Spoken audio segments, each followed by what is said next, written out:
अस्सलाम वालेकुम डियर्स।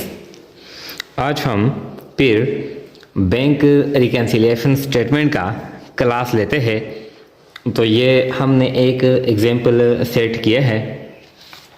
देखें ये क्या कहता है कि प्रिपेयर बैंक रिकन्सिलिएशन स्टेटमेंट आप बनाएं, तैयार करें। तो ये आसान है। देखें ये कहता है कि number A, balance as per cash book on January 31, ये क्रेडिट बैलेंस है, यानी क्रेडिट बैलेंस है। इसको अनफेवरेबल बैलेंस भी कहते हैं, इसको ओवरड्राफ्ट बैलेंस भी कहते हैं। यानी कैश बुक का क्रेडिट बैलेंस है, कैश बुक का ओवरड्राफ्ट बैलेंस है, कैश बुक का अनफेवरेबल बैलेंस है। कितना है? ये 15,000। इसका क्या मतलब है? इसका ये मतलब है, देखें हमारे पास ये कैश बुक है, कैश बुक, और ये पासबुक है।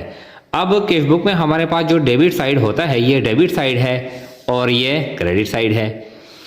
इस पे हम रिसीट करते हैं, वसूलिया रिकॉर्ड करते हैं, इस पे हम पेमेंट रिकॉर्ड करते हैं, यानी पेमेंट रिकॉर्ड करते हैं, या बैंक से जो हम ड्राइंग करते हैं ये रिकॉर्ड करते हैं। अब इसने जो कैश बुक का जो क्रेडिट बैलेंस है 15,000, इसने ये बैलेंस दिया है, यानी कैश बुक का जो क्रेडिट बैलेंस है या ये ओवरड्राफ्ट बैलेंस है 15,000, ये इसने दिया है। इसका ये मतलब है। पासबुक है तो ये डेबिट है, ये क्रेडिट है। पासबुक पे के क्रेडिट पे हम, यानी ये बैंक तैयार करता है, क्रेडिट पे रिसीट करता है बैंक, और डेबिट पे पेमेंट करता है। तो इसका मतलब ये है कि ये जो कैश बुक का डेबिट बैलेंस है, डेबिट साइड, और पासबुक का क्रेडिट साइड, ये आपस में बराबर होते हैं। किस तरह बराबर होते हैं? जो चीज़ हम यहाँ पर जमा करते हैं यहाँ पर भी जमा करेंगे, जो चीज़ हम यहाँ से माइनस करते हैं यहाँ से भी माइनस करेंगे, जो चीज़ यहाँ पर हम जमा करते हैं यहाँ पर भी जमा करेंगे, जो चीज़ हम यहाँ पर यानी यहाँ से माइनस करते हैं फिर यहाँ से भी माइनस करेंगे। इसका ये मतलब है, यानी ये दोनों आपस में किया है बराबर है। इसने जो बैलेंस दिया है 15,000, ये कैश बुक का क्रेडिट बैलेंस दिया है ये। अब क्वेश्चन को मजीद पढ़ते हैं। B, cheque issued but not presented in bank ₹2000, यानी हमने चेक इशू किए हैं अपने एम्प्लॉय को या सप्लायर को। तो जब हम चेक इशू करते हैं तो ये हम क्रेडिट पे रिकॉर्ड करते हैं, कैश बुक के क्रेडिट पे रिकॉर्ड करते हैं। अब कैश बुक का क्रेडिट बैलेंस ऑलरेडी दिया है, कैश बुक का क्रेडिट बैलेंस ऑलरेडी दिया है, और हमने इसको यहाँ पर रिकॉर्ड भी किया है। मतलब यह है कि इस साइड पे हमने जमा किया है।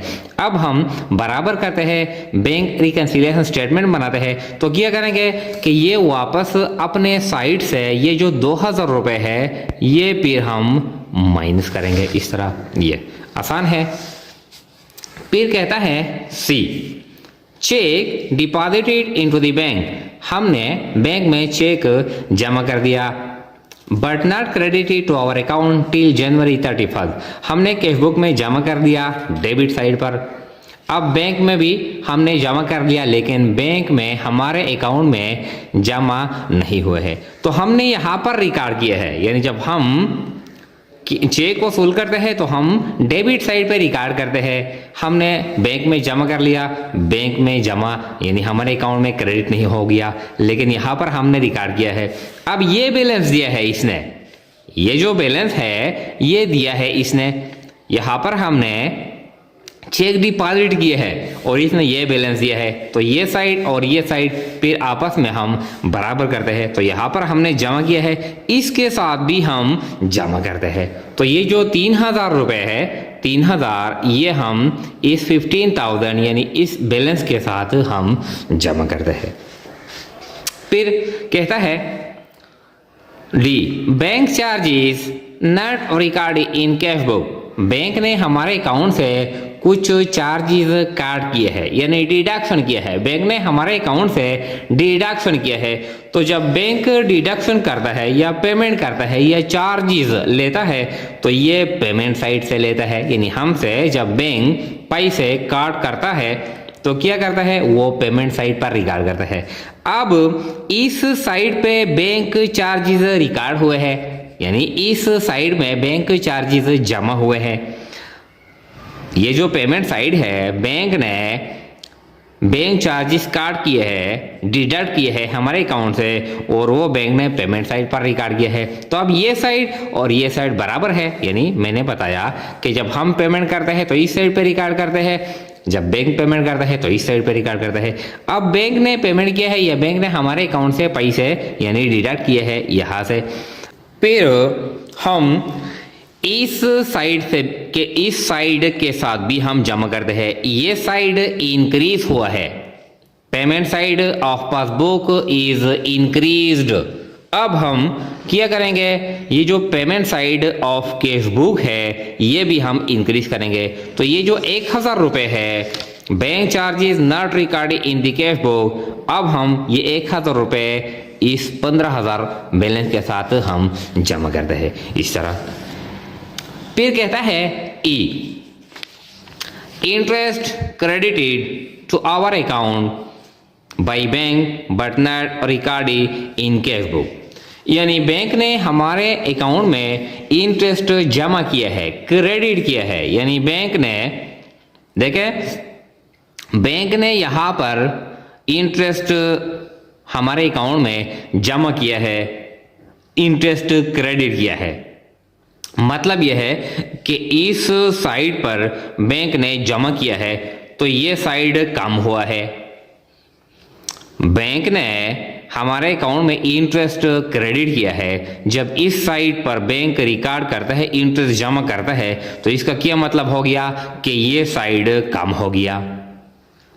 अब जब ये साइड कम हो गया और हमको ये बैलेंस दिया गया है, यानी बैंक ने यहाँ पर इंटरेस्ट जमा कर दिया, ये साइड इसमें इंक्रीज आ गया, ये कम हो गया।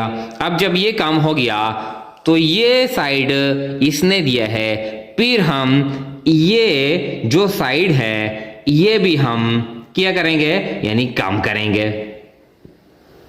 यानी इसने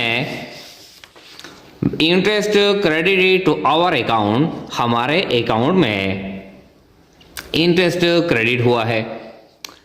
तो जब क्रेडिट हुआ है मतलब यह है कि ये साइड इंक्रीज हुआ है, ये कम हुआ है। इस साइड के साथ जो चीज़ हम जमा करते हैं तो इसका मतलब है कि ये कम हुआ है। अब जब ये साइड कम हुआ है तो फिर हम ये साइड भी कम करेंगे।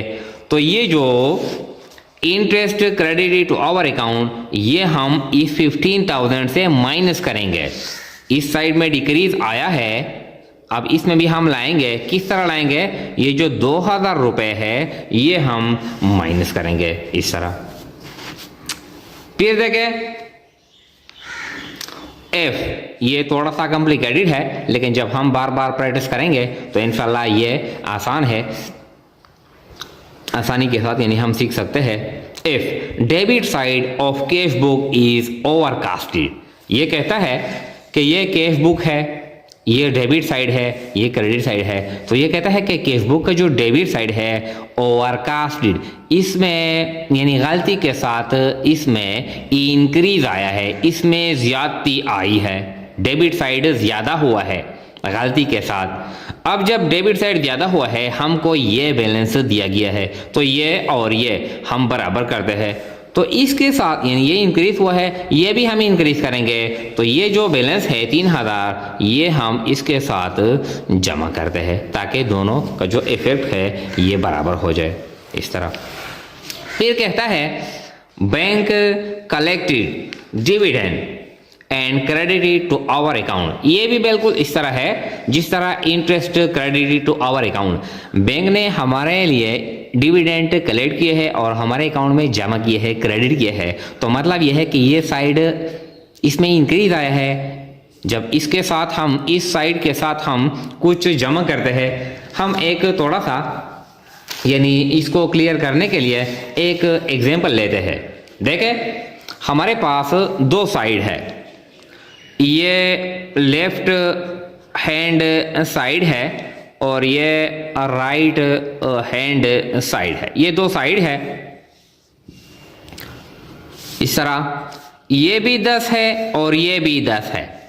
अब हम इसमें इंक्रीज लाते हैं 2, यानी ये रुपीज है, 2 रुपीज इसमें इंक्रीज लाते हैं। तो या तो हम इस तरह करते हैं कि इसके साथ 2 जमा करते हैं, ये क्या बन जाएगा, ये 12, ये 12 और ये क्या है, ये 10। इसमें 2 इंक्रीज आ गया। एक केस तो ये है और एक केस तो ये है कि ये भी 10 है और ये भी 10 है। अब इस साइड में हम इंक्रीज लाते हैं, लेकिन ये साइड नहीं दिया गया है, हमको ये साइड दिया है। इसमें हम इंक्रीज लाते हैं, लेकिन दिया राइट हैंड साइड है। फिर क्या करेंगे, इस साइड से हम 2 माइनस करते हैं। ये कितना आता है, 8 और ये 10। तो देखें 10 और 8, इस साइड पे 2 इंक्रीज आ गया। तो बिल्कुल ये जो केस है ये भी इस तरह है कि ये साइड इंक्रीज हुआ है, इसमें हमने कुछ जमा किए हैं, यानी बैंक ने हमारे अकाउंट में डिविडेंड जमा किए हैं। अब ये साइड कम हुआ है। अब जब ये साइड कम हुआ है और ये बैलेंस दिया है, तो ये साइड और ये साइड दोनों का इफेक्ट यानी एक जैसा है। तो ये साइड डिक्रीज हुआ है। फिर ये payment side of cash book, ये भी हम डिक्रीज करेंगे। तो क्या करेंगे, ये 4000 भी इससे माइनस करते हैं। तो ये आसान है। अब हम इस क्वेश्चन को हल करते हैं। देखिए तरतीब के साथ इसको करते हैं। ये जो बैलेंस इसने दिया है कि balance is for cash book,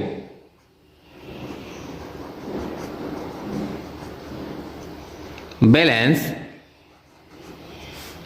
is for cash book. तो चूंकि ये क्रेडिट बैलेंस है, इसको क्रेडिट बैलेंस भी कहते हैं, इसको ओवरड्राफ्ट बैलेंस भी कहते हैं और इसको अनफेवरेबल बैलेंस भी कहते हैं। ये क्रेडिट बैलेंस है, कितना है, ये 15,000 है, 15,000 इस तरह। अब हम कुछ एंट्रीज इसके साथ जमा करेंगे और कुछ इससे हम माइनस करेंगे। तो ये इसके साथ यानी ऐड करते हैं। पहले जो चीज हम जमा करते हैं वो रिकॉर्ड करते हैं, तो ऐड। तो हमारे पास यानी ये अनप्रेजेंटेड चेक हम माइनस करेंगे।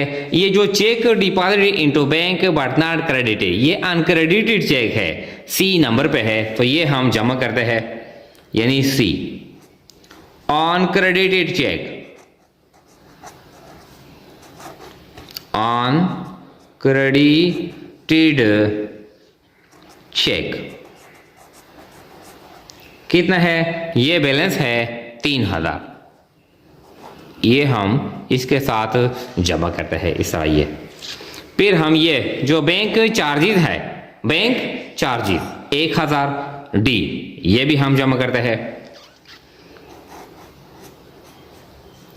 Bank charges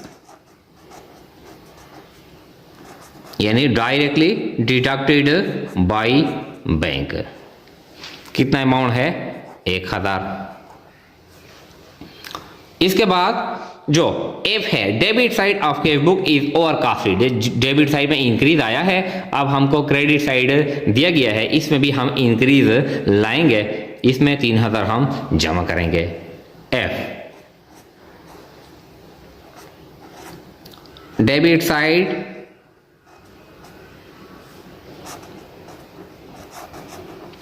of cash book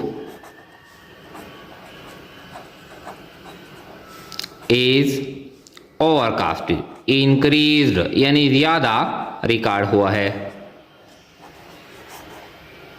कितना इसमें इंक्रीज आया है, 3000। अब हम इसको टोटल करते हैं, 3000 और 1000 4000 और फिर 3000 7000, ये 7000 यहाँ पर हम रिकॉर्ड करते हैं इस तरह। अब इसको टोटल करते हैं, कितना बनता है,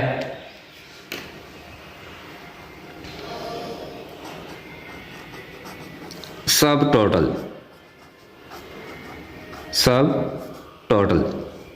सॉरी 7,000 और 15,000 22,000, इस तरह ये आ गया। अब जो एंट्रीज हम माइनस करेंगे वो एंट्री अब रिकॉर्ड करते हैं। तो देखें, इससे हम कुछ एंट्रीज माइनस करते हैं। ऑलरेडी हमने पहले से यानी तैयार किए हैं। ये जो बी है, cheque issued but not presented, ये हम माइनस करते हैं बी। तो ये unpresented cheque, unpresented cheque, वो चेक जो हम एम्प्लॉइज को या सप्लायर को देते हैं, फिर वो बैंक में पेमेंट के लिए नहीं ले जाते, तो हम कैश बुक का बैलेंस कम करते हैं, लेकिन वहाँ पर यानी बैंक में हमारे अकाउंट से यानी डिडक्ट नहीं किए जाते। तो इस चेक को कहते हैं अनप्रेजेंटेड चेक। कितना है? 2,000, इस तरह ये। फिर ई, interest credited to our account ₹2,000 but not recorded in the cash book, ये 2,000 ई। तो interest directly credited by bank, interest credited by bank, bank ने इंटरेस्ट जमा किया है। अमाउंट कितना है? 2,000, इस तरह। लास्ट वन है bank collected dividend and credited to our account, ये भी हम माइनस करते हैं जी। डिविडेंड डायरेक्टली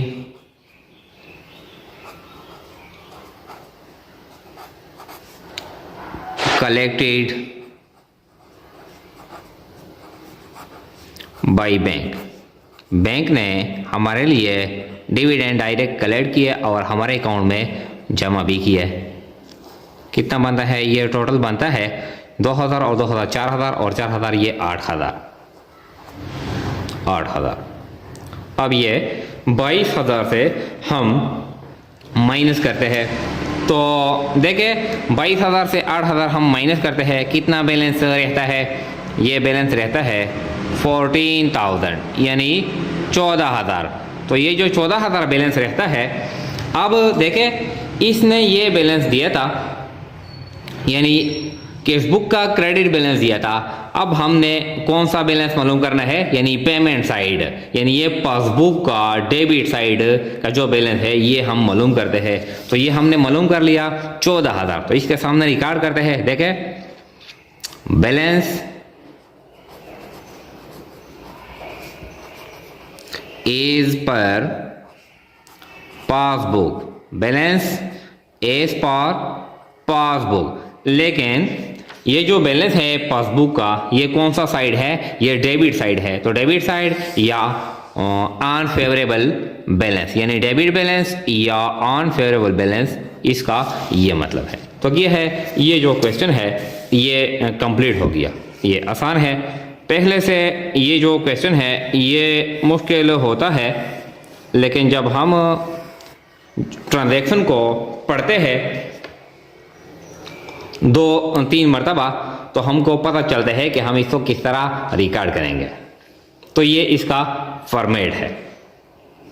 जो बैलेंस दिया जाता है कैश बुक का, इसके साथ पहले हम जो एंट्रीज जमा करते हैं वो रिकॉर्ड करते हैं, फिर टोटल करते हैं, फिर जो एंट्रीज हम माइनस करते हैं वो रिकॉर्ड करते हैं, और लास्ट में हम पासबुक का बैलेंस मालूम करते हैं। तो चूंकि ये पासबुक का यानी ये कैश बुक का क्रेडिट बैलेंस है, इसलिए हमने यहाँ पर पासबुक का यानी पासबुक के साथ डेबिट बैलेंस या अनफेवरेबल बैलेंस भी हम रिकॉर्ड कर सकते हैं। Thank you.